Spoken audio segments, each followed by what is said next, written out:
agora o verso 6. Antes de ler o verso 6, vamos ler o verso 1. Apocalipse 12, verso 1 e depois o verso 6. Viu-se grande sinal. Onde foi o sinal, irmãos? No céu, a saber, uma mulher vestida do sol, tendo a lua debaixo dos pés e uma coroa de 12 estrelas na cabeça. Só um minutinho aí, antes de prosseguir. Quando a gente lê sobre essa mulher, logo alguém pensa, já sei, é a Virgem Maria essa mulher aí. Não é? Normalmente as pessoas pensam isso. Eu pensava isso também. Ah, deve ser Maria, a Virgem. Porque quando você lê o verso 2, diz que ela está grávida, não diz? O verso 2 fala que ela está grávida, não fala? E fala que ela está com dores para dar à luz. E aí o verso 3 fala do dragão vermelho. E o verso 4 fala da cauda, que nós lemos aqui também, que arrastou a terça parte das estrelas dos céus. Mas essa mulher aí não é Maria. Maria faz parte dessa mulher, mas essa mulher não é a Virgem Maria em si. A Virgem Maria está dentro desse contexto. Ela aparece no Apocalipse, a Virgem Maria. Mas veja quem é essa mulher. Verso 6. Apocalipse 12, verso 6. A mulher, porém, fugiu para onde? Para o deserto, onde Deus lhe havia preparado lugar, para que nele a sustentem durante quanto tempo? 1260 dias. Ou seja, essa mulher aí fugiu para o deserto. E essa mulher fugiria para o deserto, seria protegida por Deus lá por 1260 dias. Lembre-se que esses 1260 dias são os 42 meses, que são os 3 tempos e meio de Daniel. Estamos falando da mesma coisa. São 3 expressões dizendo a mesma coisa. É como falar 6 e meia dúzia. É a mesma coisa. Não muda nada. Então, o texto aqui de Apocalipse mostra uma mulher fugindo para o deserto. Uma mulher fugindo. Se essa mulher está fugindo, senhores, significa que alguém está perseguindo essa mulher. Por isso que ela foge. E vocês sabem, nós lemos aqui que mulher em profecia quer dizer o quê? Igreja. Então, o povo de Deus, os santos, lembra dos santos? Quem são os santos? Os que guardam os mandamentos de Deus e a fé em Jesus. Então essa mulher são os santos, são os cristãos verdadeiros, os servos de Deus, a igreja certa. Essa igreja, ela seria perseguida por quem? Pela ponta pequena, pelo poder romano. Lembre-se que Roma tem 2 fases, tem a fase pagã e a fase cristã. Essa perseguição aí não é da fase pagã, é da fase cristã. É Roma papal perseguindo os cristãos. E nesse caso, a igreja, a mulher, ela foge. Ela foge devido a esta perseguição. E esse período de perseguição de 1260 dias que aparece aí, se você fizer a interpretação profética de acordo com a Bíblia, vai perceber que na Bíblia um dia equivale a quanto tempo? 1 ano. Então esses 1260 dias aí são 1260 anos. E se você vai na história para saber que tempo é esse, ficará impressionado, porque esses 1260 dias proféticos, que são anos literais, é o período que ficou conhecido como idade média, idade escura.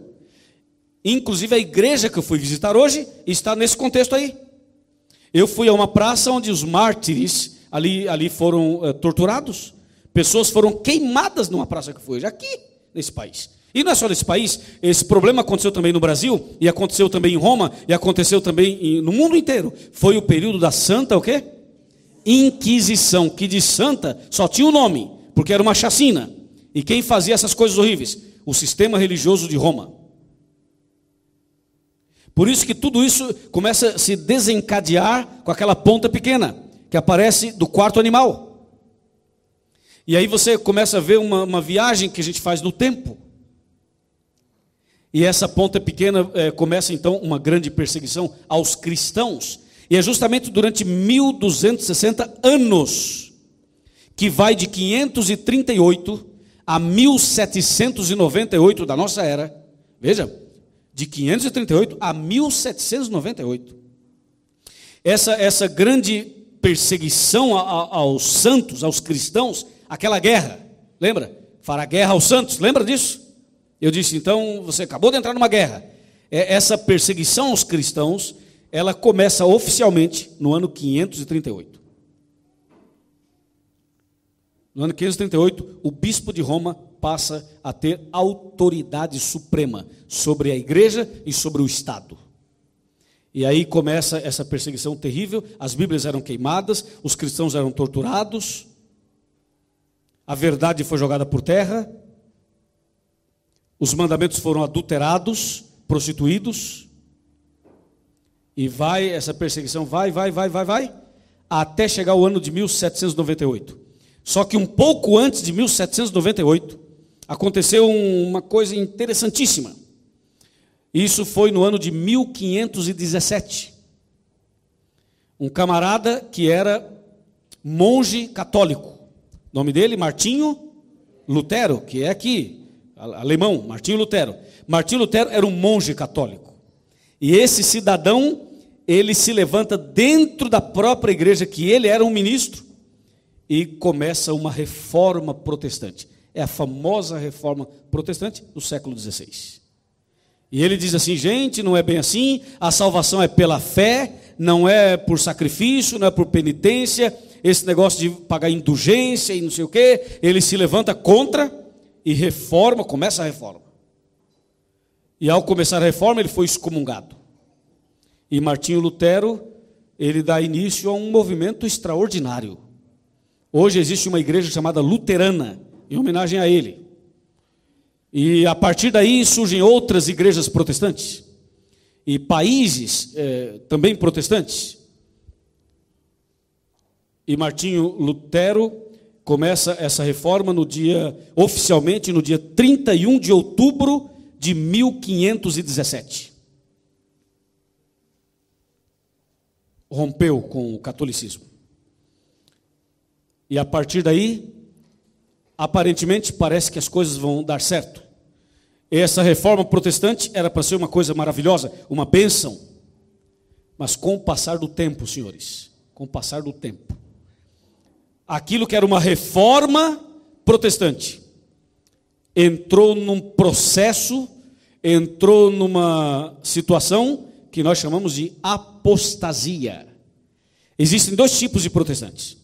O protestante verdadeiro, que protesta contra o erro e vive no certo, e o protestante apostatado, aquele que protesta contra o erro e pratica o erro. É o sujo falando do mal lavado. Ou seja, é um movimento religioso que critica a igreja de Roma, só que faz o que Roma pede para fazer. Então aí temos duas situações. Os protestantes autênticos e os protestantes apostatados. São aqueles que quando começaram bem, mas com o passar do tempo se afastaram, se desligaram, enfraqueceram, enfim, fugiram dos princípios bíblicos. E isso é lamentável.